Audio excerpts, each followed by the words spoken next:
and director of the Nehru Center. I'm assuming many of you have been to the Nehru Center before. How many are coming here for the first time? A show of hands, please. Oh, wow, good number. Okay. Uh, Obviously, Guruji has the ability to draw large numbers of people. Please do come to the Nehru Center again. For those who are not aware, this is a part of the Indian High Commission. You are technically on sovereign Indian land. So, welcome to India.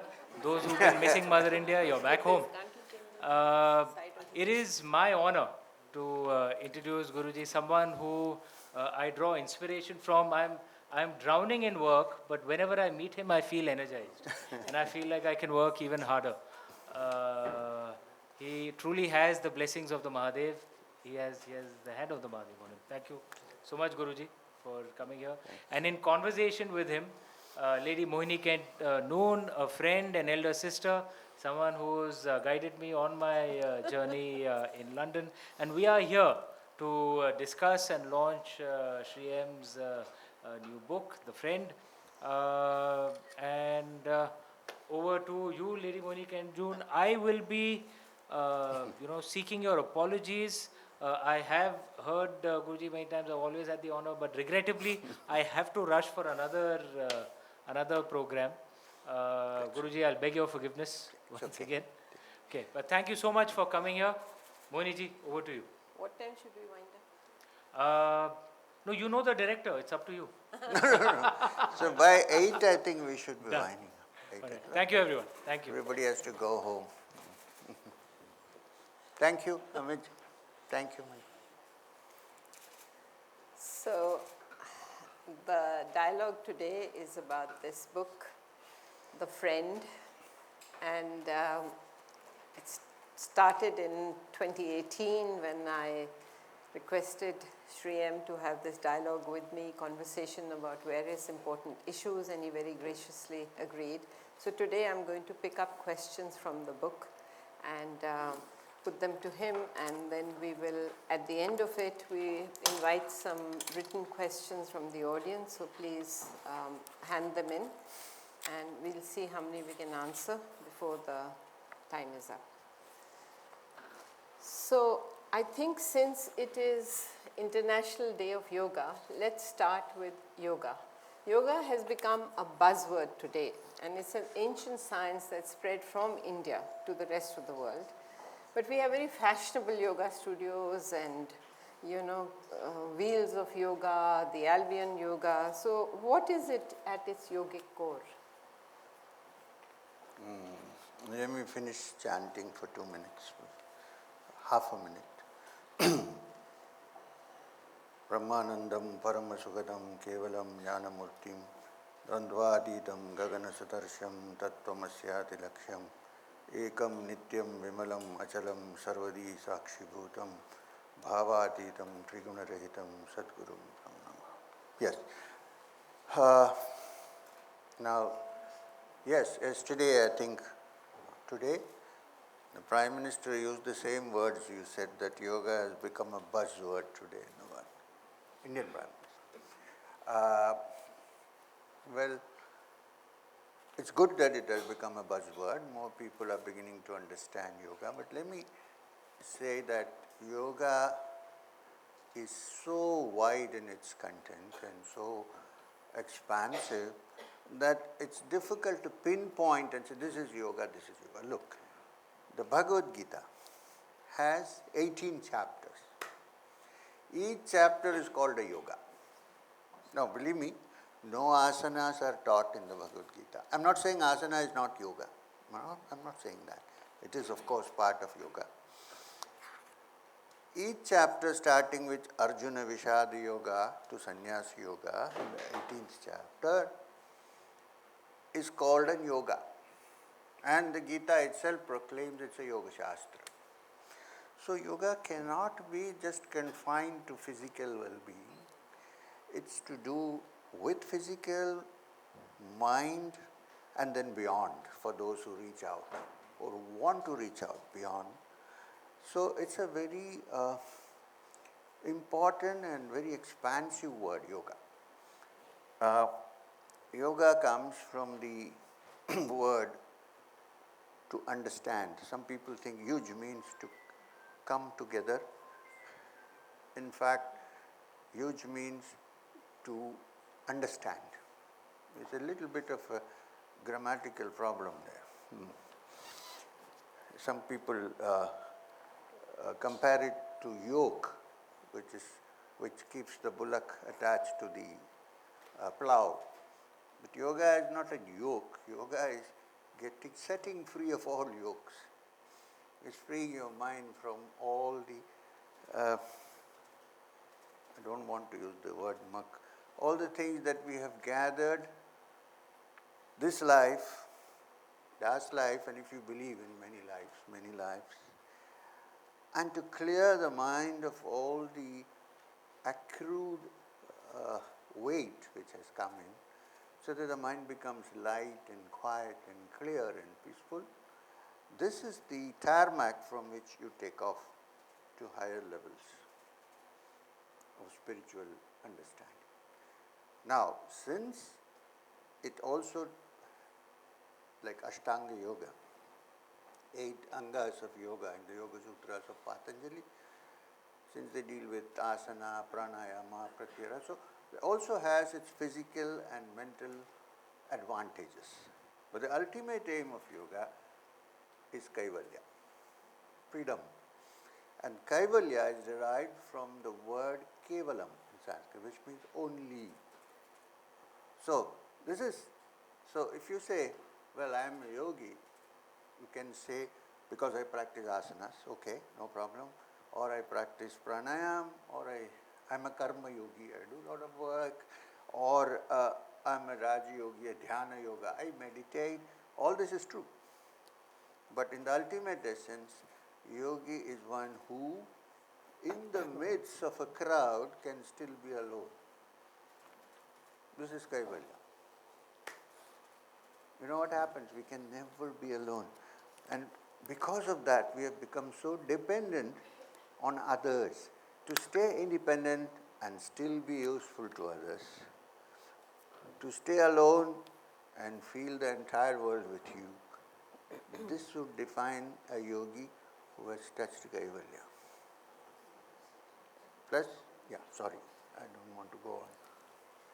Next question. You mentioned that it's a tarmac to take off for spirituality. At the same time, you have said that yoga is also for the godless.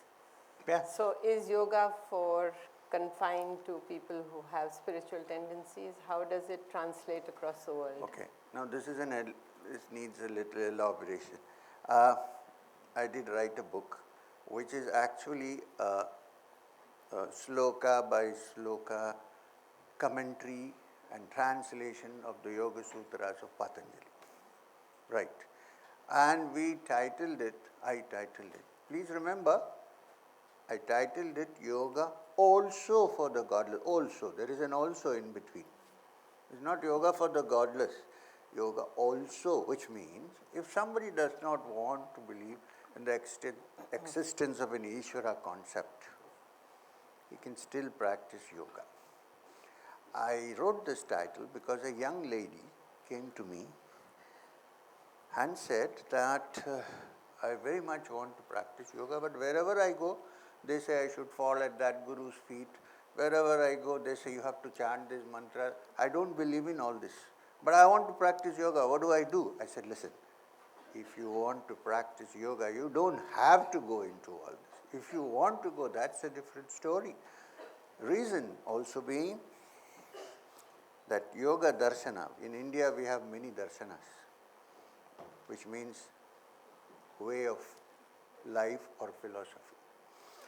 And starting with Purva Mimamsa, Uttara Mimamsa, Nyaya, Sankhya, Vedanta and Yoga. Yoga is also darshana. It is the last darshana among the 5.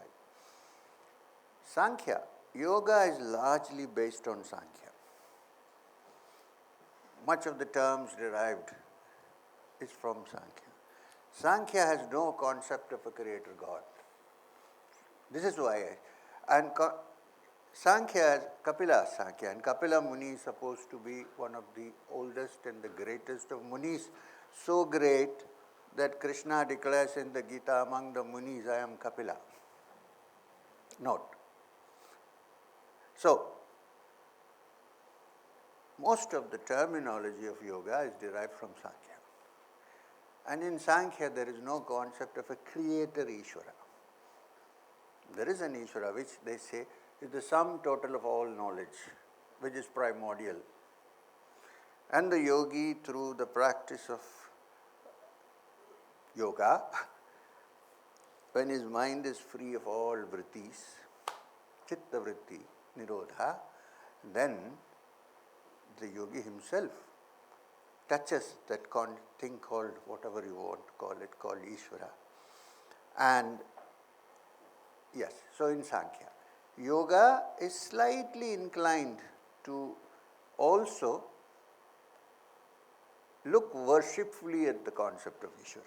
Ishvara pranidhanani is one of the necessities of yoga, which means to bow down before the Supreme Ishvara.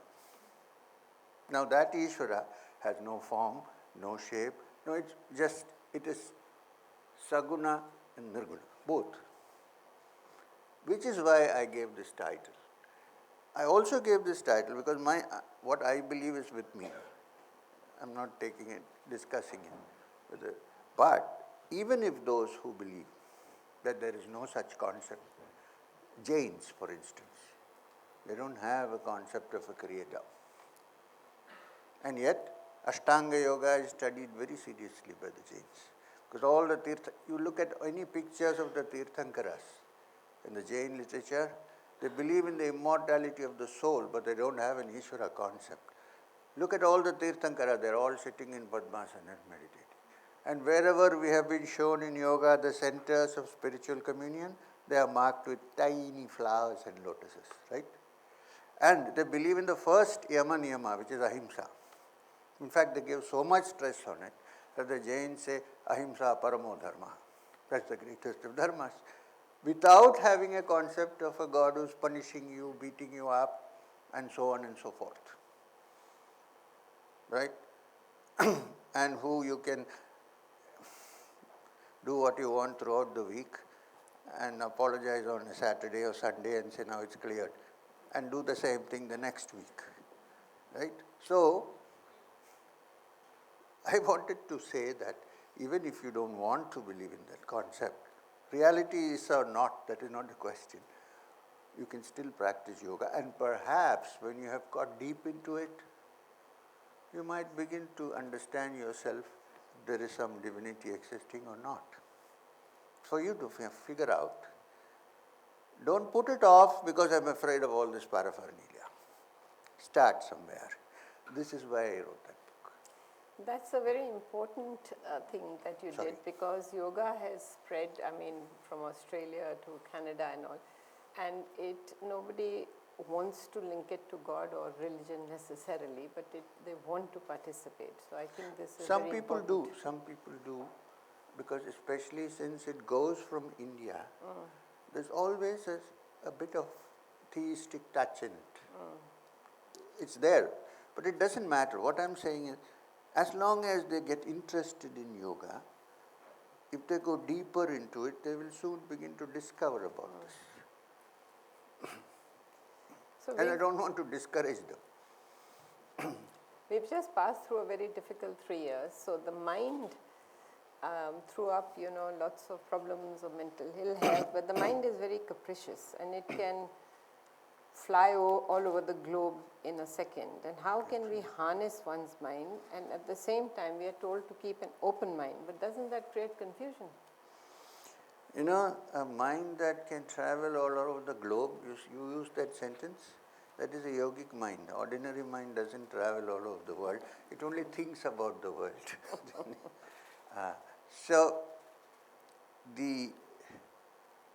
What did you say?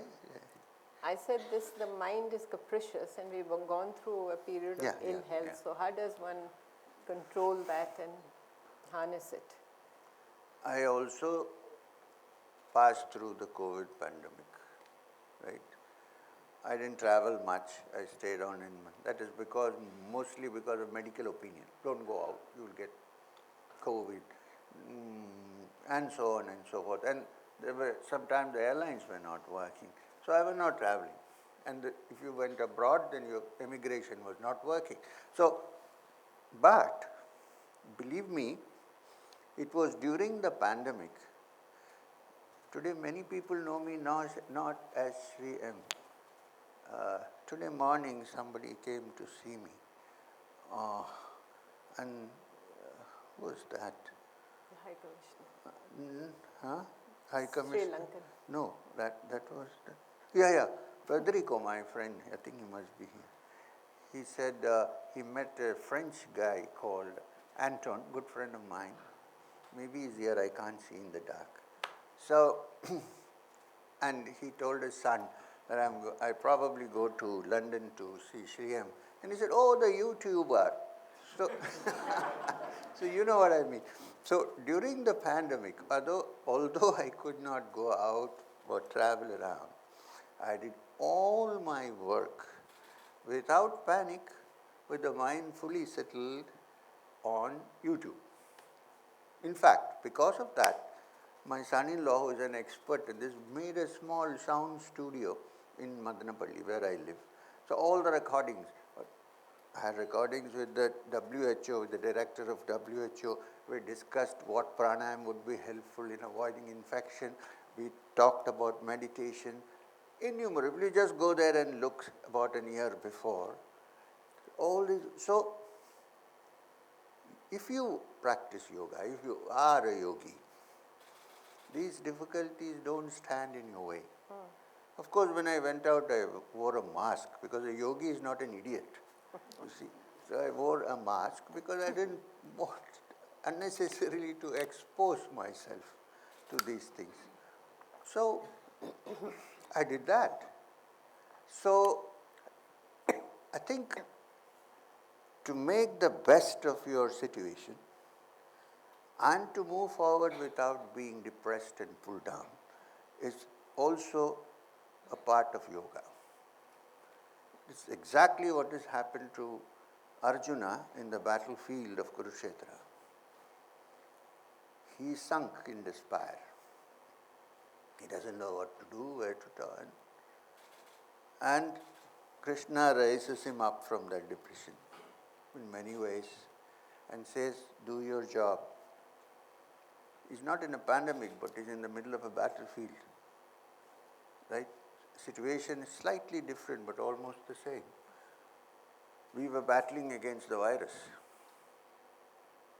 I also did some practical lessons in what we call Brahmari breathing, not spiritual, this is very physical, which helps to increase the nitric oxide in your respiratory system, which prevents the virus from moving inside. Or even if it does, it becomes mild. And then finally, just before it ended, when they tested me, they tested many times, there was nothing. They said, you are COVID positive. I had no symptoms. But I decided to quarantine myself for 14 days. It was very funny because I was tested positive, my wife was negative, my cook lady was positive. So we had a good joke. Anyway, so, but nobody had symptoms. So, I think that kind of explains. Not to let your mind sink in the midst of all, even if it's a pandemic. Because if your mind sinks, how will you help others? You know, this was all that I was thinking of. We did a lot of work during the pandemic. The Satsang Foundation, not me. I was quietly sitting and inspiring them to do these things. So there are a lot of young people here who some are starting out on marriage and some are midway through, and one of our hosts at the Nehru Center herself got married in January. So what is the significance of marriage in the 21st century? And it can throw up great challenges, so how to cope? This is not a strictly yogic subject. But yes, if living life in this world is part of yoga, then yes, otherwise it's not directly linked to this. But yes, I am a married man myself. Hmm? I have lived 35 years of marriage. I hope the number is right. My wife is not listening. 35 years of marriage. We have had our differences. See, look, all marriages are compromises because two different people are meeting together, living together. Meeting together once in a while is okay, but to live together is a different story altogether. So you see not only the good, you also see the negative. Unless you give and take and compromise, no marriage can be. If your mind is calm and it doesn't get agitated as you carry on with your life, then things are okay, otherwise you get into trouble. Many young men, as you said, many young men come to me before marriage and they ask me, we can't ask this to a monk, to a sannyasin, because he has no experience. So so what do you advise? How do we start her life? I said two things. One, please start your life understanding the fact that you are not always right. You may be wrong. If we don't admit that, we are in trouble. Start. I may be wrong. Who knows? I am mortal, right? I could be wrong. I don't consider myself God. I am mortal. I don't expect people to crawl in front of me or burst into tears and do all kinds of rubbish. No, I don't. So I'm a human being. So when I may have faults. So start with your married life understanding that you may be wrong. And the other side also should think sometimes I may be wrong. Then generally we manage. The other is have some kind of a spiritual discipline where you can spend 10-15 minutes quietly gathering your thoughts, meditating, allowing the mind to settle down. That helps. Third, compromise. Give and take. No marriage is 100% perfect. In fact, no relationship could be 100% perfect. There may be flaws. Okay, that's all right. This is human nature. In fact, in the Sankhya philosophy, the definition for Prakriti is Prakaroti iti Prakriti, which means Prakriti is that which differentiates. So there are definitely differentiations, different effects, different thoughts. You need to look at it and sort it out as you go along. There is no common formula. As you go along. And we too may be different from you too. The common factor is that we are human beings. This should be borne in mind.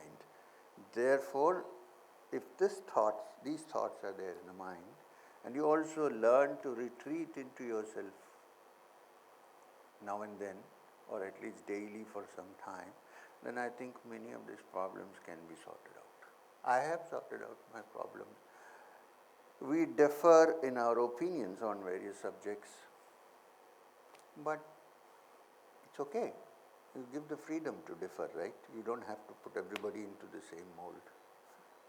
Why? You can still carry on with life. I must tell you this again. I said that yesterday or day before. Where did I say that? Somewhere. But it's interesting. This great Maharishi Mahesh Yogi who taught transcendental meditation. Very few people know that he first started trying to teach TM in his little town in Andhra Pradesh called Madanapalli. How did he go there? He was not Maharishi Mahesh Yogi yet. He had just come from Badri and his name was Saxena, some Saxena, I don't know the full name. He came there because in Madanapalli, that's where I live, that's my place where my ashram is. It's 2 hours from Bangalore airport, but it's in Andhra Pradesh. There is a 125-year-old TB sanatorium there, started by the Christian missionaries. In those days, there was no cure for TB. People were sent during the last part of their lives to live in a salubrious climate, no humidity, and so on. Apparently, Madanapalli was like that then, not so good now, but anyway. So they stayed there in the dry air, no humidity, and they could breathe better and be a little more happy when they passed away. In fact, there are many tombs also there of people who have come and stayed, irrespective of religion. So one of his friends fell ill of tuberculosis, was admitted there. He came as a caretaker, as a friend and a caretaker. So then he said, let me teach these people the kind of meditation that I've learned so many years in Badrinath with the Shankaracharya. So he started, but there were no takers. The community in Mannapalli was more interested in merrymaking. Yeah. So there were no takers. So apparently he said, you just wait. I'm going abroad and you'll see how this spreads.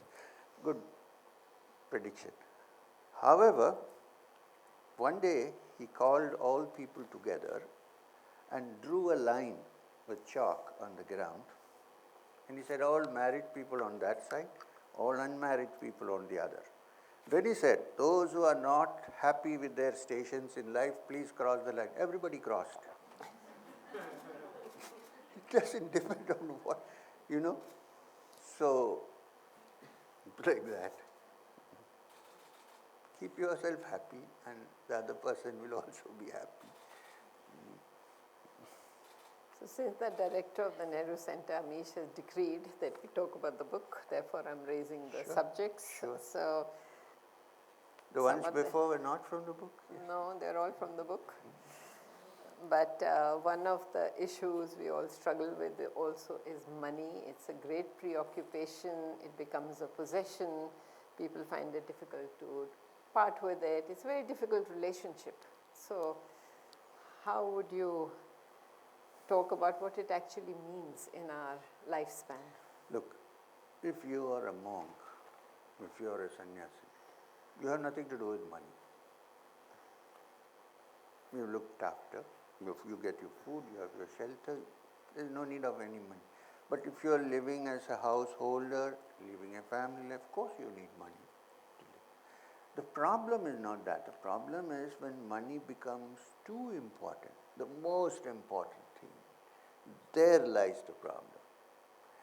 Money is a commodity. You can buy things with money. One day it is with me, next day it's with Jay Kumar, another day it is with, it keeps changing. So it's a commodity. If you really look at it, it's pieces of paper printed. But over the years it has acquired a value. It's important. So to say that I will not touch money is quite funny, because you cannot live in this world without doing it. But it should not become most important. If money doesn't buy you happiness or get you happiness, then that money is absolutely of no use. Plus, when you go, you are not going to take it with you. This is 100%. The fear of death is not so much the fear of the unknown. It is the fear of not being able to take my bank balance and my house with me when I go. Right? If somebody assured you that, who is afraid of death?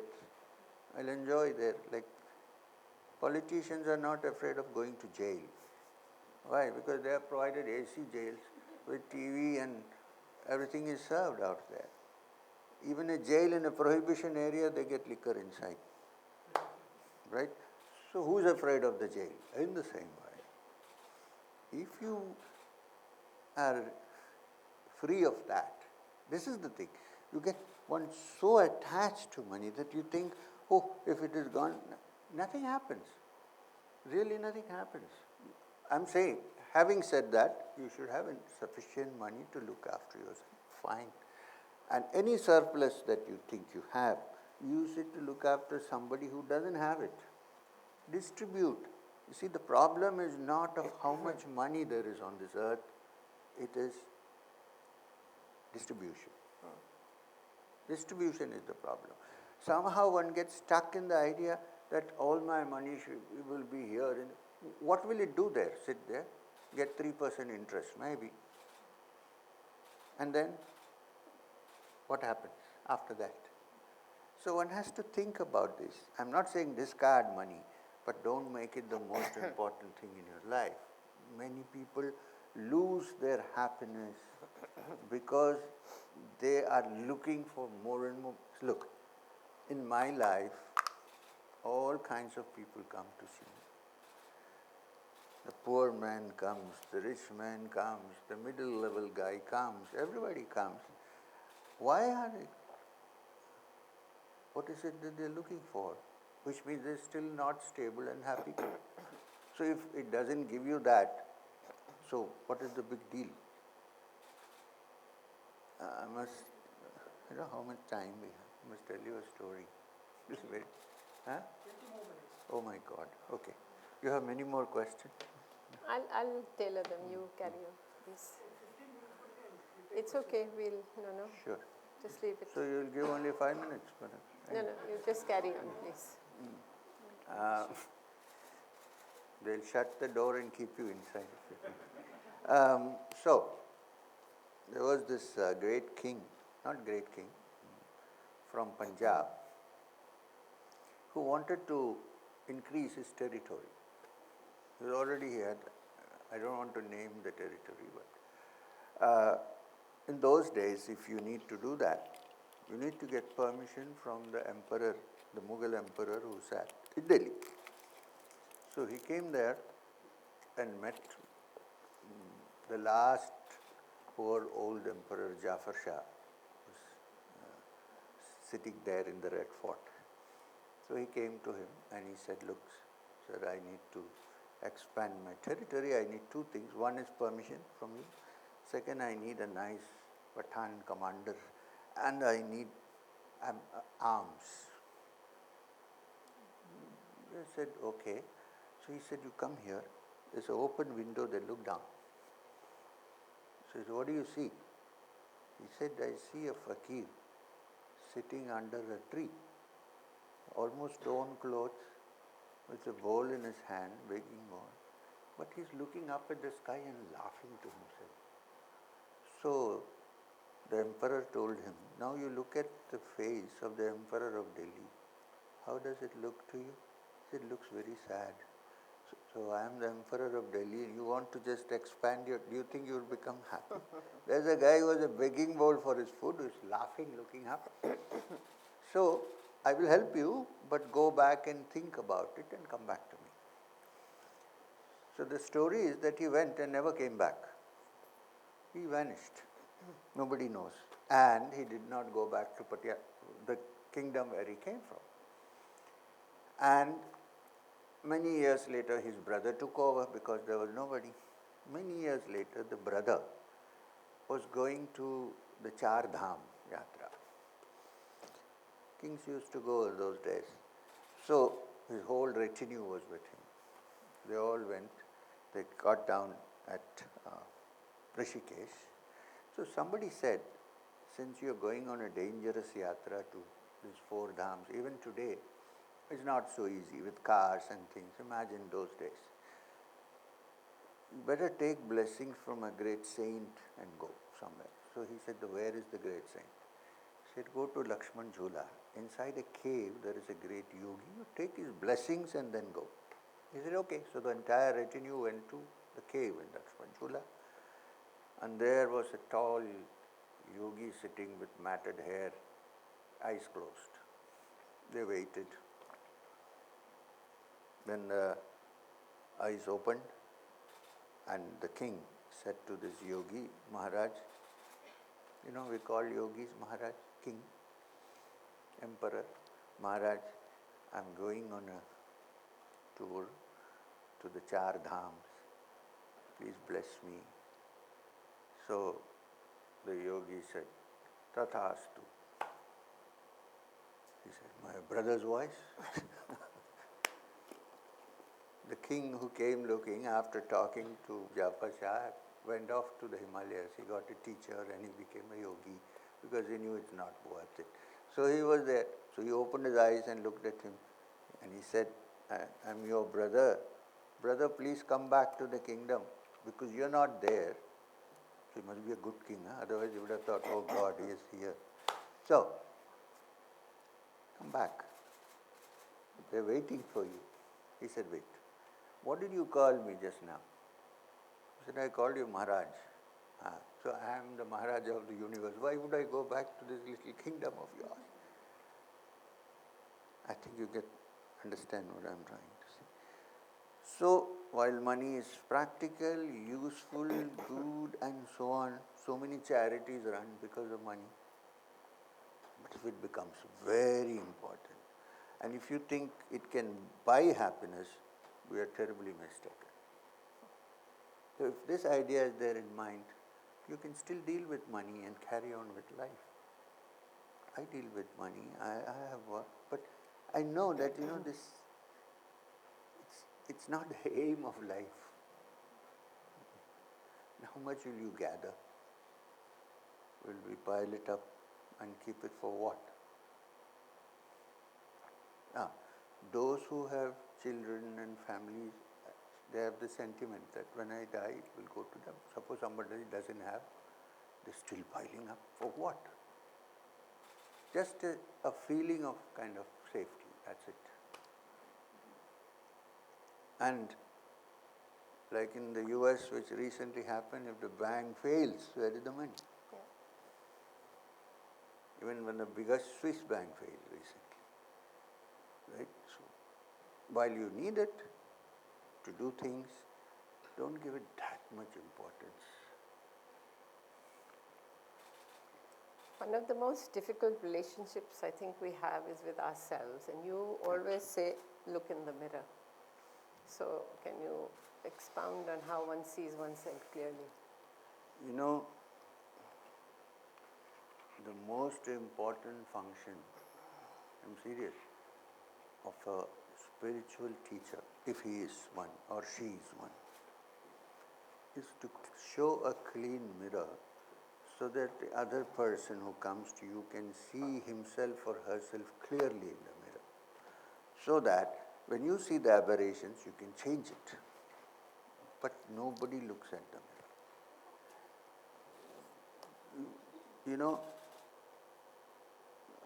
what happens is, especially if you are well off or you're famous or you're wealthy or you're powerful or you're intelligent, you'll find a lot of hanger-ons who are like nodders. Whatever you say is right.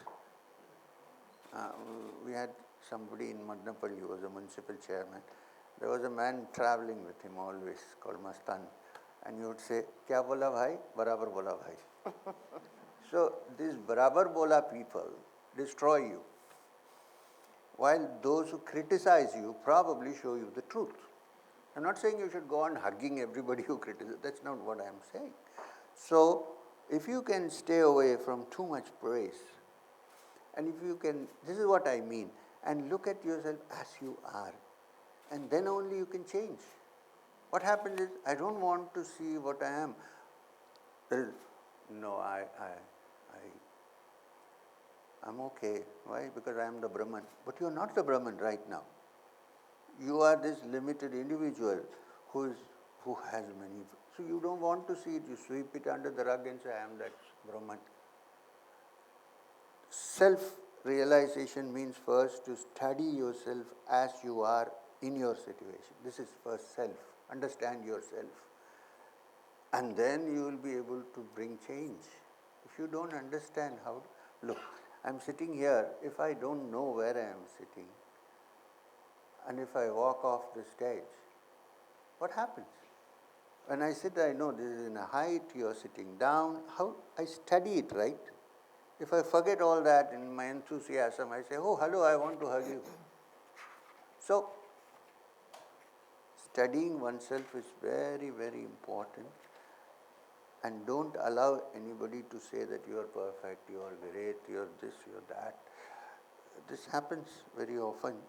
And then when they have taken advantage of you, the same person will tell you, oh, see, that person, he's a devil. So, depend on yourself. Don't depend on what others think of you. Stay. Don't blame anybody, but, then you study yourself. And studying yourself is not sitting down and closing your eyes and saying, I'm going to know myself. It means knowing yourself in action. It's only in action that you know yourself. It's very easy to sit in my home and say, I'm very peaceful. When I go out, If somebody kicks me on the leg by mistake, adrenaline is pumped into my system. Am I? So what happened to my peaceful self? Is gone. That is what I mean by studying yourself. It's very important. There are some very traditional words that have crossed over and become of general usage even in the West, like karma and dharma. Now, dharma, the concept, to know what is the right thing to do. It's quite confusing in this world where we live in different cultures, societies, families are living apart. It's not a settled society like this. So how does one know what is the correct thing, what is one's dharma, what is the right thing to do? First, let me explain. There is no settled society. Every society is settled in its own terms. It's not as if everybody is settled. All are settled in their own. We in India, we have a certain criteria. We follow that. We think that we are settled. In the West, there is another criteria. We think they think they have settled. They don't think they are unsettled. So that, no, karma, you said the word, which is very often used. The meaning of karma, or karma phala, which is a better word to use, is that every action, every result must have a cause somewhere. Any result has a cause. So if you don't see the cause of a result in this life, then we say it must be in the past, because logically it has to have a cause somewhere. Right? Now, the crux of the theory of karma, what you have done in the past, suppose you believe, you cannot go back and tinker, right? Can you? You cannot. If you say I will become a better person and do good karmas in the future, you really don't know, because you don't know what the future is. It's only a projection based on past and present. So the crux of the karma theory is now. What can I do now so that my future doesn't become cursed or bad? So that is where we start work, here. As far as the duties are concerned, different societies have different concepts of duty, different rituals, different behaviors, different way of life. As long as in your way of life you do not intend to cause harm to others, I would accept that as the right way. Doesn't matter what. Externally it could be different.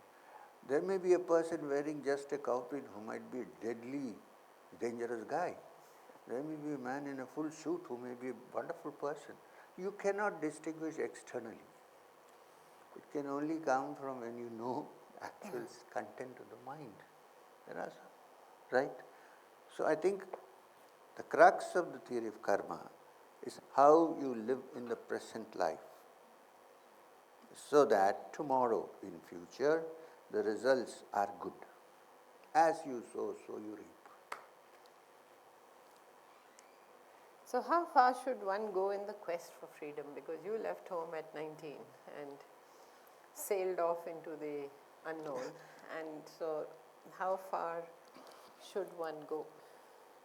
Having done that, I discovered that freedom is not just geographically relocating yourself.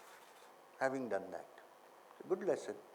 I needed it at that time, but I discovered that just changing your location from one place to another doesn't mean much. Yeah, like you need some quietness, you're always disturbed, so you shift your sometimes to a location where you have solitude, agreed. The main thing is to change your mind. That is the most important thing. So freedom is a state which happens when you are able to live in this world. You cannot live outside this world, right, unless you die. You live in this world and yet able to keep your balance and consider all other living beings as part of yourself, with their weaknesses, their good factors, everything. So that would be freedom. So that you look at a human being as a human being, free from the name and form and things that are given. which everybody has differently, right? So if that happens, then that is freedom. Physically, you cannot be free totally until you leave the body at death. Till then, you are still bound by the body. But the mind can be freed. Mind can be freed from prejudices. Can be, I'm telling you. The mind can be freed from misunderstandings, wrong perception of reality. All these things can be done. And when you have succeeded in that, or even as you begin to succeed in that, you begin to get a fresh air of freedom. When once you enjoy and taste it, you will not be satisfied with anything less than that. You are free. You are not afraid, first of all. Today, in certain circumstances, if I go to certain places, I must be afraid that somebody is going to kill me. I'm not. Who is going to kill the self? You can kill the body, you can do anything to the inner. Because of my various factors of my life. So, I don't live in fear of that. I'm free. I think that is freedom. Otherwise, freedom is just in the mind, it's an idea. You can be free from one thing and get caught in another thing. So at the end of that particular journey, you found your Guruji, Maheshwarnath Babaji. In the beginning of the journey.